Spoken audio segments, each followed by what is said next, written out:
माउस के लोहिया में सब पनीर के बदल के कुकर में सलाद भेटल है, माउस भेटल है, भऽ गेलै।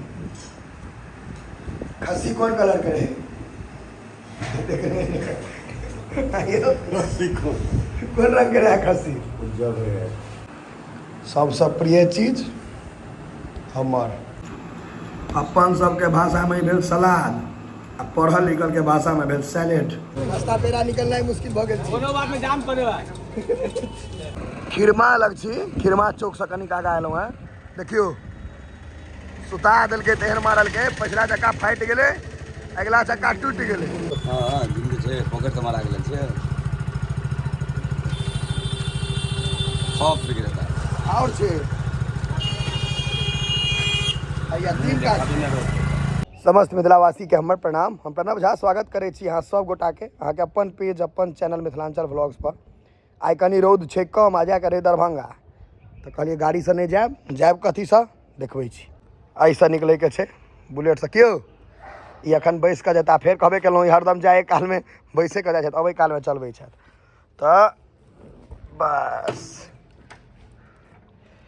दियौ बटन दबियौ,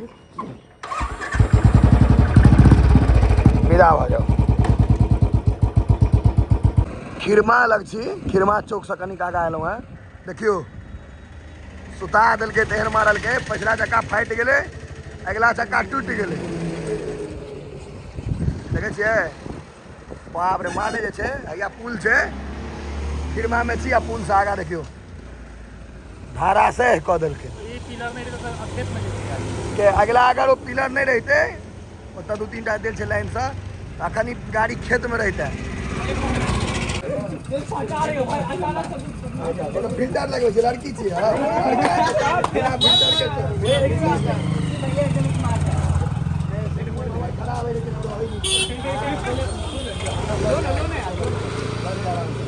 रास्ता पेड़ा निकलनाइ मुश्किल भऽ गेल छै। कोनो बात में जाम पड़े बा।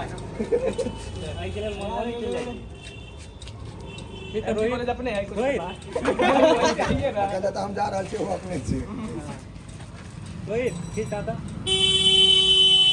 हो गया विनीत के साथ ले ले। एकटा देखियो हमर भैयारी के कारनामा देखबै छी। ई पिकअप पर रोलैत कला जाइ छै। जीते छो दोस्त। हाँ जिनके छै पॉकेट से मारा गेल छै। सब बिक रहता है और छै या तीन का छै ने, 2 किलो के आसपास में तो कोने 2 1.5 कोने 2 चिपते छै। जिंदा रहो छै, देसी रहो। कलकतिया नहीं छै? नहीं नहीं देसी के पूरा गारंटी छै। कलकतिया साल के अलावा का बने जरूरत है। अगर 100 किलो चाहिए तो 100 किलो की जत्ते किलो चाहिए 1000 किलो 1000 किलो चाहिए तैयो अइया भट्ट बाबू के देखाबत ने 1000 किलो चाहिए तैयो भेट जेते। 3 घंटा पहले हाँ 3 घंटा पहले कहियो, नंबर दो देव कमेंट में, कऽ लेब संपर्क। माउस जो जते चाहिए भैयारी एतै मजाक करिए। कथी छै ए बड़ भात माउस माउस ना भाते बनते ने, भाते खेबे पुल्ठा का माउस के कते काल में रेडी हो जाते हैं? 10 मिनट। माउस के लोहिया में सब पनीर के बदल के कुकर में सीधने भेलै।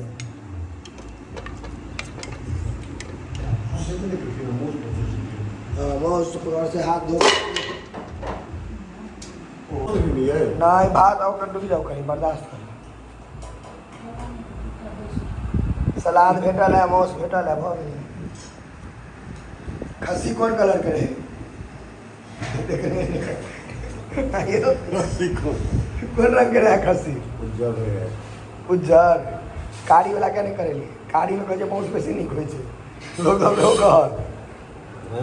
लोग सब कहै छै कारी खस्सी के माउस स्वदगर है। करिया खस्सी उजरा भेड़ा। उजरा भेड़ा। अब आइयो घर के बनल माउस नीक की होटल के? घर के सबसे बढ़िया ने।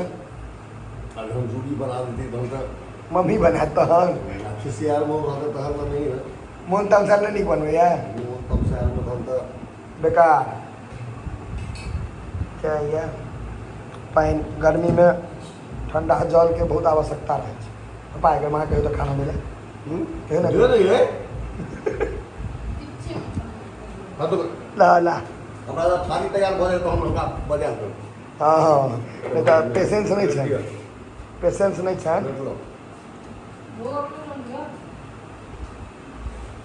आगे कौन मौस है हमरा बेसी हड्डी वाला पीस जाओ रह दियो तो पर्सन लेबै तैयो अहूँ लेबै कहाँ पर्सन नहीं लेबै आए आब कहू खा कहू आई मोन तमसायल बनेलक है कि मोन ठीक तमसायल बनेलक है तो स्वाद में तो बढ़िया नहीं बने है और क्या निकाले छी बाद में डायरेक्ट सुन देंगे तो बनेगी बढ़िया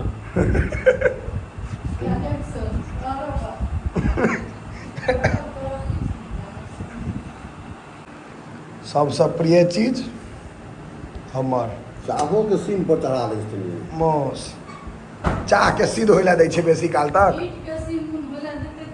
सीम पर चाहो के चढ़ा देती चाहो के चाह पर चढ़ा के आप गुजरनी से गप कर लगे हैया देखियो मौस सबसे अति उत्तम चीज भात ठंडा रहे मौस गरम रहे लेकिन भातो गरमे हाथ पाकै छै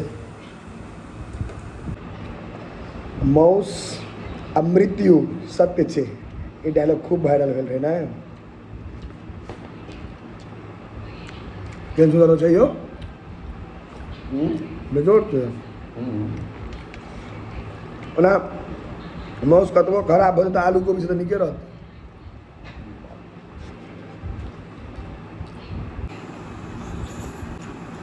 अपन सबके भाषामे भेल सलाद आ पढ़ल लिखल के भाषामे भेल सैलेड सैलेड हाँ सैलेड बेसी पढ़ि लिख रह सैलेड करऽ लागल